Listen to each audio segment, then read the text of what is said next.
years, we've seen that the impact of many lawmakers have been underrated. If you are playing a pivotal role in enacting laws and shaping policies for your community, society, or nation, then this is for you.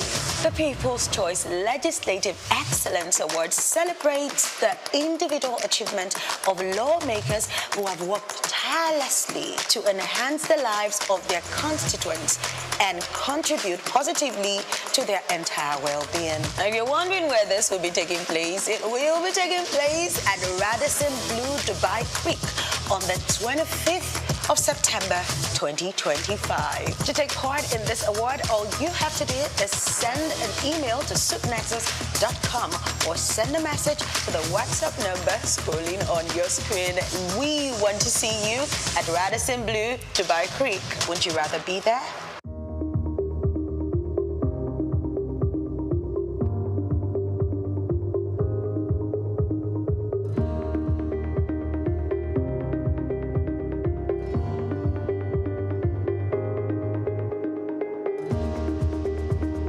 In the heart of Africa's growing hospitality landscape, where service and professionalism go hand in hand, the Hotel Managers Conference Africa 2025 unfolded in grand style.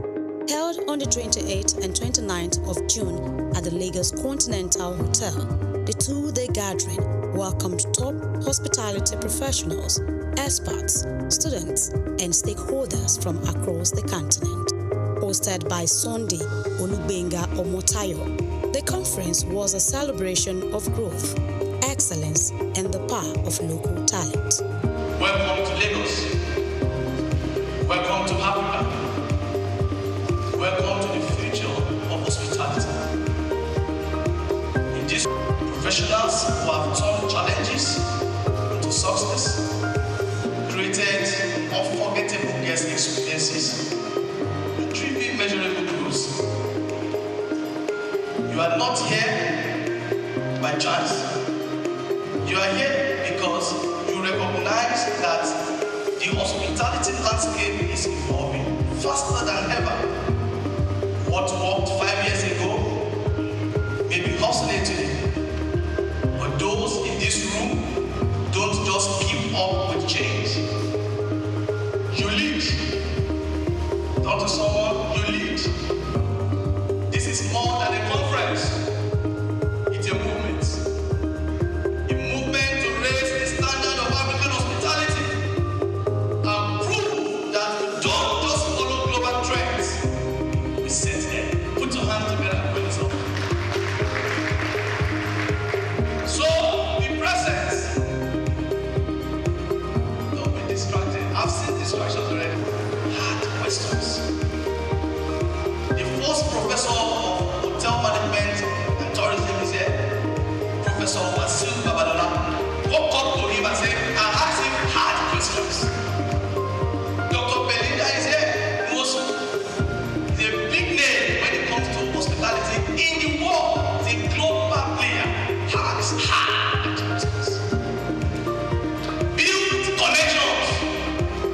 Make at least 10 friends, not hold one, not new friends from different countries. They are in this room. Welcome to Hotel Managers Conference Africa 2025.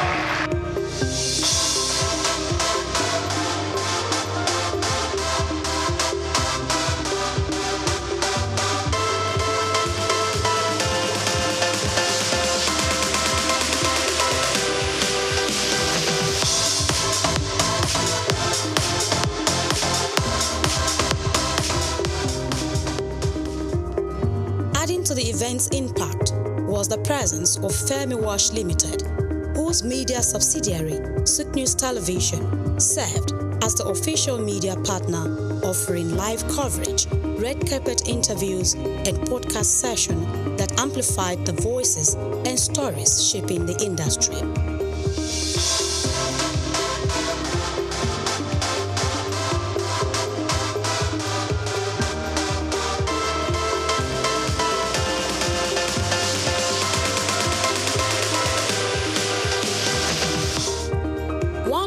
event's high points was a series of insightful keynote sessions that tackled key challenges and emerging trends in hotel management.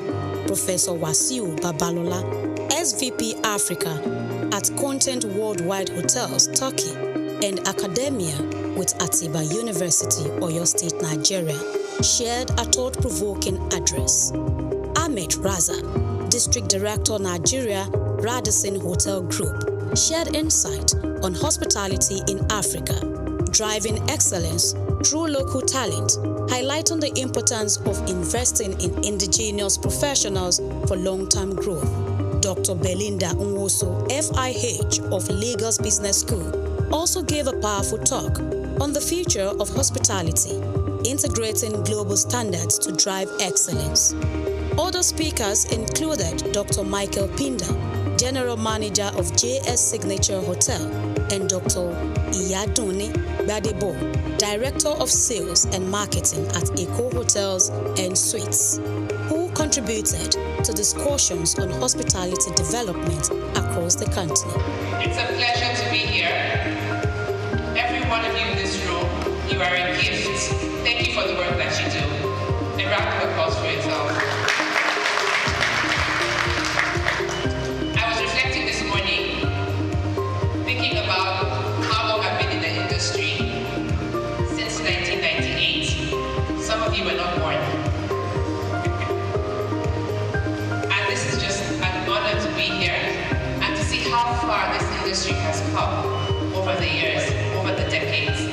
I'm going to talk about the future of hospitality. The future is already here, like Brenda has told us. But what are we going to do on our part to be part of that future? Global standards to deliver excellence. These global standards, we need to understand what they are and how they impact us as people and managers. So the first question I want to ask, and I want a response: if your hotel fails, who's to be fired first? I've had some very powerful insights that I want to share with you, because at the end of the day, yes, we want to be global, but we need to look within as well. What is it that needs to change? So some of these insights, so here, 5 nuggets. One is leadership development. We're going to talk about that. Networks and sponsors. Global currency, very, very important. Personal integrity. The fact that I put it forth doesn't mean it's not the most important. And finally, human flourishing. I will speak about that.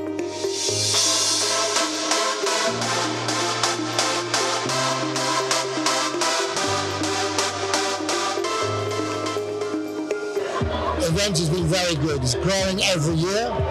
It's becoming dynamic, and the one place you have to come to every year to see what's going on, to network, and to help yourselves in your careers. We need to look at the future of our industry, and sustainability is important.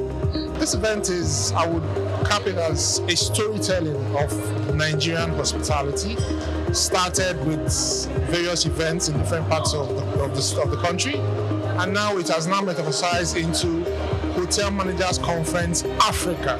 So we're here to tell the story of the African hospitality sector. It's been an awesome experience. Sincerely, from yesterday we had the keynote speaker, Dr. Belinda from Lagos Business School, and she spoke quite a lot, and what actually still triggers in me is team strength and individual strength. And then today we now had Dr. Duni, who from Eco Hotel, Director of Sales and Marketing, and she spoke about storytelling. My first time was last year, and this is my second time of attending HMC, and I can tell you for free, it's been very insightful. I want a situation whereby the hospitality industry will not be a dump of where anybody can just venture into. I want it to be a place where people that know their onions dive into the system. Coming here today, I discovered that there is a whole lot to learn, and I've been learning. But what has really amazed me is the fact that Mr. Benga has been able to put this together and to ensure that there is no competition amongst hoteliers, but a synergy, and for people to work together to see that the hospitality business in Nigeria and in Africa is projected to the outside world. Being here, I think it's a wonderful thing. Hopefully we can expand it to other African countries and just unitedly just bring Africa up. We're not just here tonight. Okay. We are actually the head sponsor. Nice. So we didn't just come in first. It was a big one. So we just had to take the bull by the horn. You want to do this again and again? Yes, most definitely. HMC has come to stay already, and HMC is actually a big one. So yeah, why not? The event also marked a significant milestone for students of the Hotel Managers School, who received certificates after completing their training, symbolizing a new generation of skilled professionals ready to shape the industry.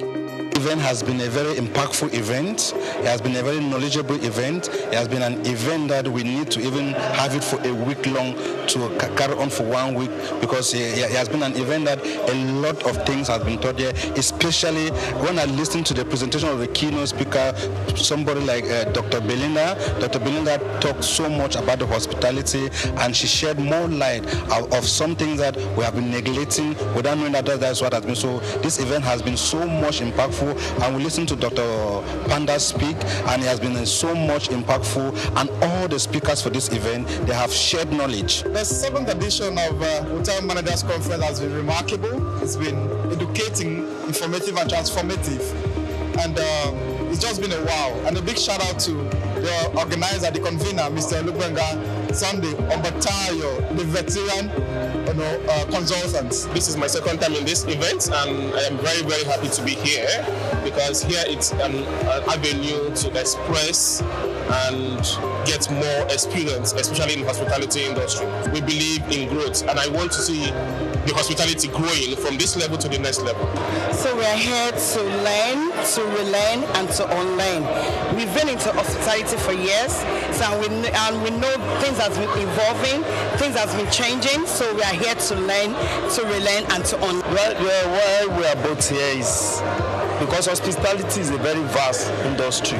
So we see it as something that can improve us on what we are doing on our business, how to relate with people, then to network with the employers of labor, I mean the owners of the hotels, because we give them more work and we do businesses with them. And sincerely, at the conference, I've learned a lot. We've learned a lot, because when we got home, we always do briefing on it. So after the briefing, I saw so many things, and even up till now, we're still learning on it. Okay, so this is my first time at the conference, and it was honestly a great experience. I am enthusiastic about the numbers. I'm happy about the number of people that want to actually get trained in hospitality, as it's a problem that's actually plaguing the industry. We need to invest more in training, and we need to ensure that people that can't even afford this training have the funding they need to access it. Rounding off the conference were photo sessions and award presentations, recognizing exceptional individuals and organizations for their contributions to hospitality.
The night concluded with a vibrant gala evening where guests, graduates, and industry leaders gathered to celebrate, connect, and look ahead to a more collaborative and innovative future for hospitality in Africa.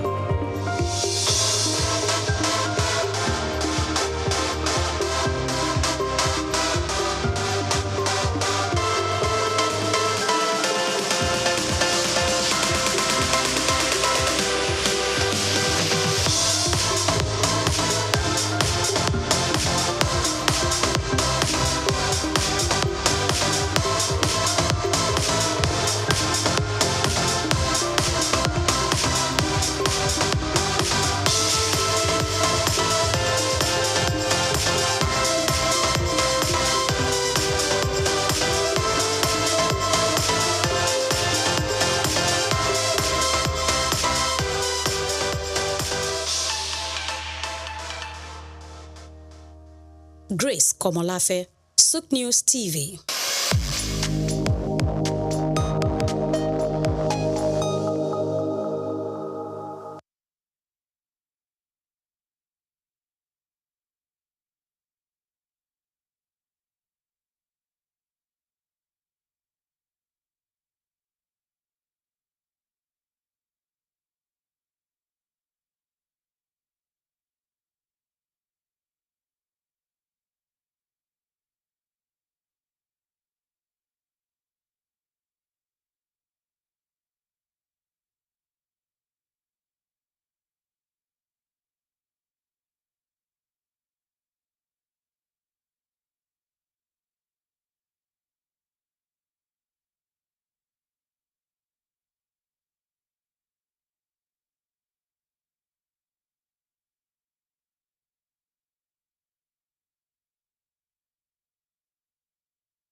The world is trying, but trying isn't enough.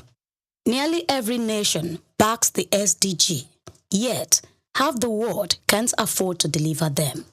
Countries are on board, progress is visible, but with 83% of the targets off the track. Why is it so? The answer isn't just about policies. It's about power, money, and global priorities.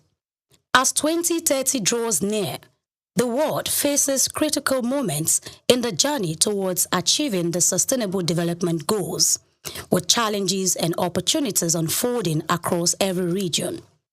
The 2025 Sustainable Development Report, released by independent experts at the SDG Transformation Center, reveals a mixed global picture. While momentum remains strong, progress is uneven, and time is running out. A decade after the adoption of Agenda 2030, 190 out of 193 UN member states have submitted national reviews detailing their commitment to the SDGs. But despite the enthusiasm, only 17% of the global targets are currently on track to be achieved.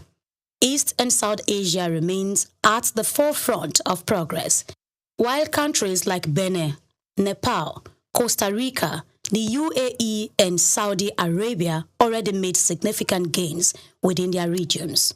Finland leads globally, topping the SDG index once again.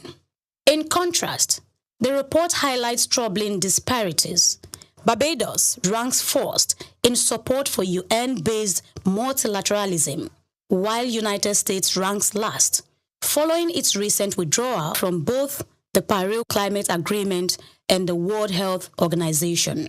From many developing nations, the major hurdle is clear: lack of fiscal space.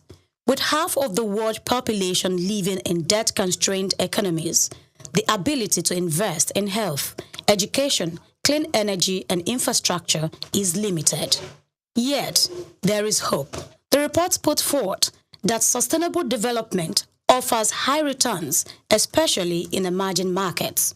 It calls for a total overhaul of the global financial architecture, urging the global community to channel capital towards the countries that need it most and where it can do the most good. The June-July 2025 fourth edition of the International Conference on Financing for Development in Seville, Spain, stakes couldn't be higher. Today we are meeting in Seville, in Spain, with representatives of 70 international organizations and 170 countries to bring humanity further from the horrors of the past. The message is simple. If we are to meet the SDGs by 2030 and build a livable future beyond, financing must be bold, fair, and focused on people. Grace Komolafe, Souqnews TV.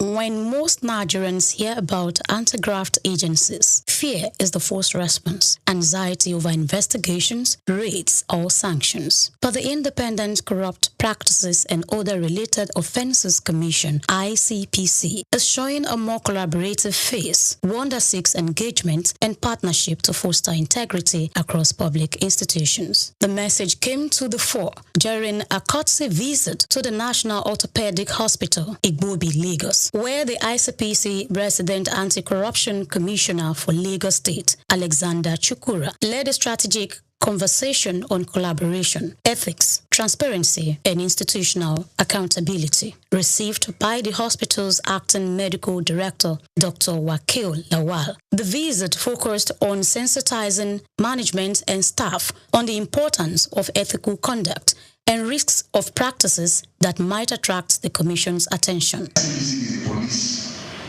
of public agencies. I want to break it down the way you understand it. What we realize is that we police MDAs to make them adopt global best practices. However, it is a known fact that one person cannot serve an attention and start well. For crime or for corruption to be consummated by the public officer, most of the time you find people from the outside, they contact us. They are not public officers, they are not true. I'm on the same page. So essentially, the ICPC is the police of public agencies. What is really corruption? Can someone attempt? Or the writers go ahead and do what they want. Which one would you prefer? Okay, let me go ahead.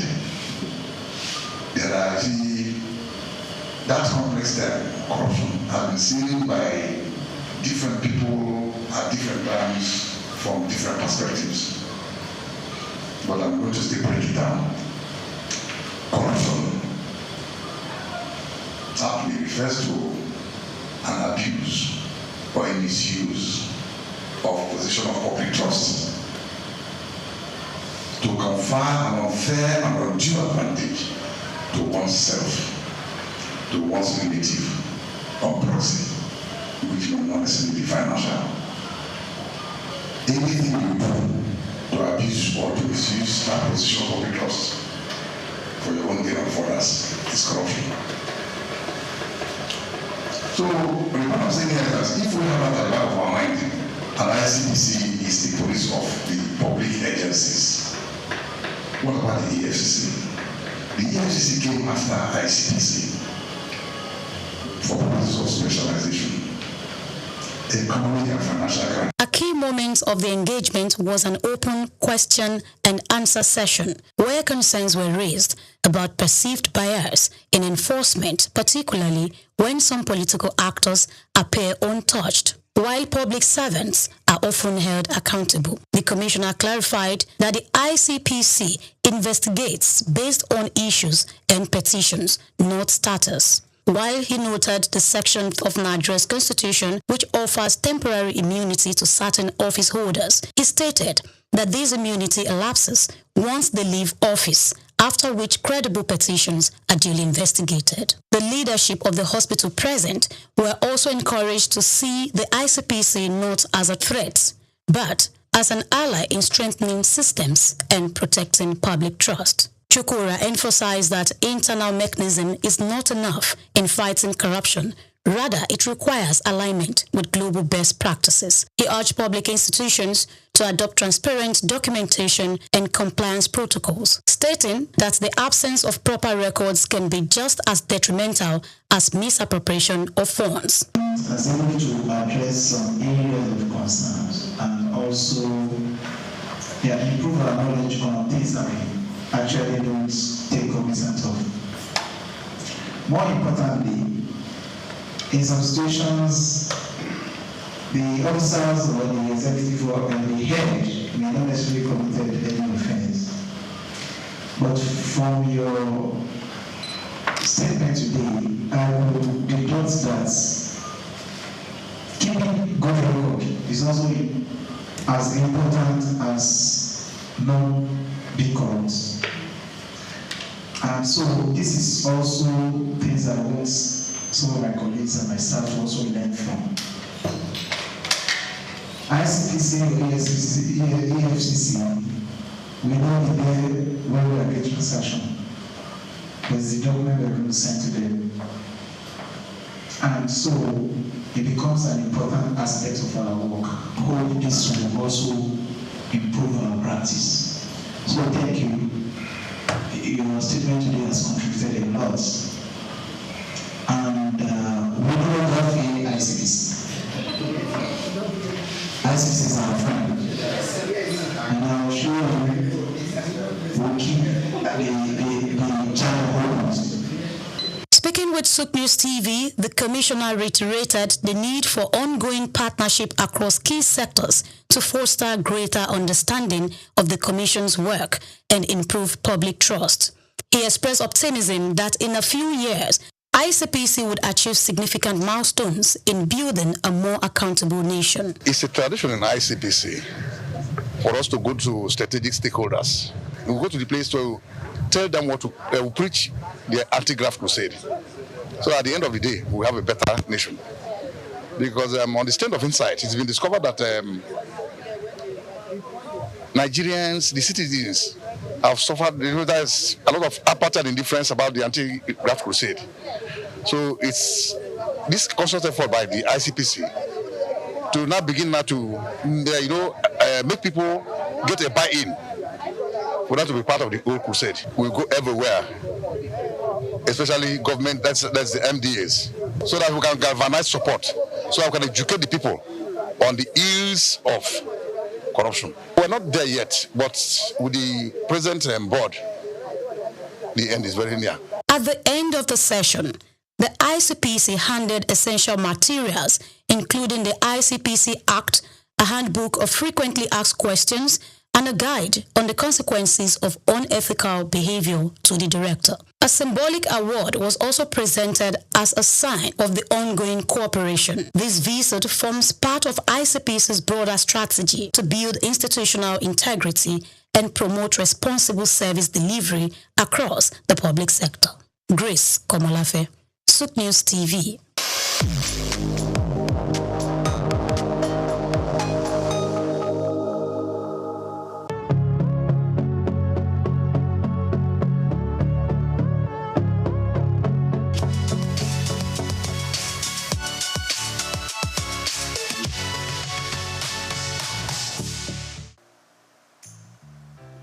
in 1957,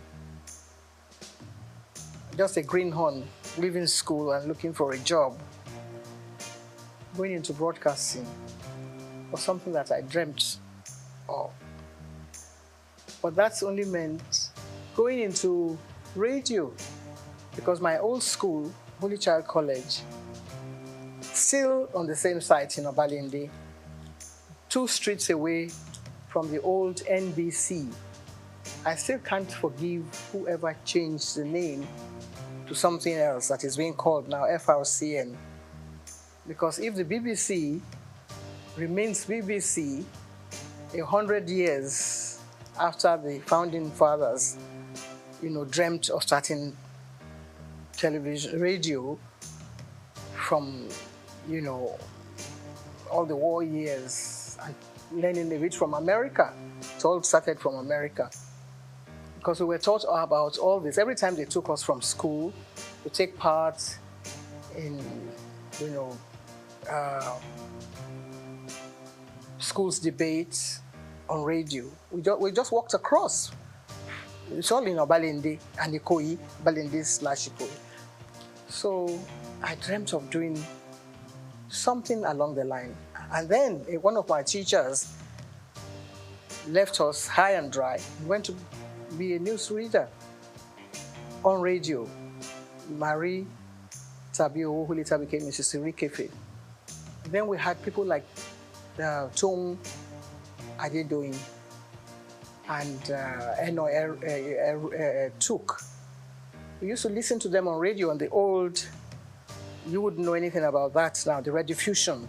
It was just, a little box in your home. And everybody looked forward to either listening to the 7 o'clock news in the morning or 6 o'clock or 7 in the evening. So that was all really all I had to do with broadcasting. And who was going to take me there was another matter altogether. Who would take you, little 16, 17-year-old girl, into broadcasting? But one had been bitten by the bug then. So, and only God knows where whatever dream you had was going to lead to. We read poetry, we did radio show, stage shows in school. The Catholic schools were very good for that. And my old school, just celebrating 150 years of its existence, just down the road from here on Broad Street. The nuns, they were all white nuns. No Nigerian nuns at the time that we were growing up. So all the dream they had, this kind of dream that we have now, going to England. But they were coming here to teach us. So I had learnt a lot of poetry. I had taken part in Festival of Arts, and I had gone to the biggest hall we had then was at King's College, which is also down the road. Means of transportation was your SS foot. No BRT, no bicycles or whatever. So we did it all just walking around and learning from our teachers. And of course, our mentors were the nuns, like I said.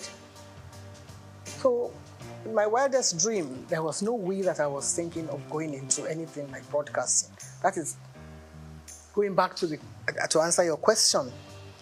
But they had a lot of plans for the girl child. And not along the religious lines now. But actually, they came to actually engender this whole idea of pushing the girl child forward. And not just me, a lot of us. People like Mrs. Francesca Emmanuel, they also went through the whole gamut of all this dream that I'm talking about. Television itself was brand new in the world. I have to talk about radio because that was what I knew as a child. But television, when it started, we didn't even know. Maybe in America, and then it went to Australia, and then to France. No. France came after Nigeria. You wouldn't believe that, would you? That we were number 6. America, Britain, Germany, Australia, one other country, and coming now home to Nigeria, where you cannot help but give a lot of credit to the dreams of people like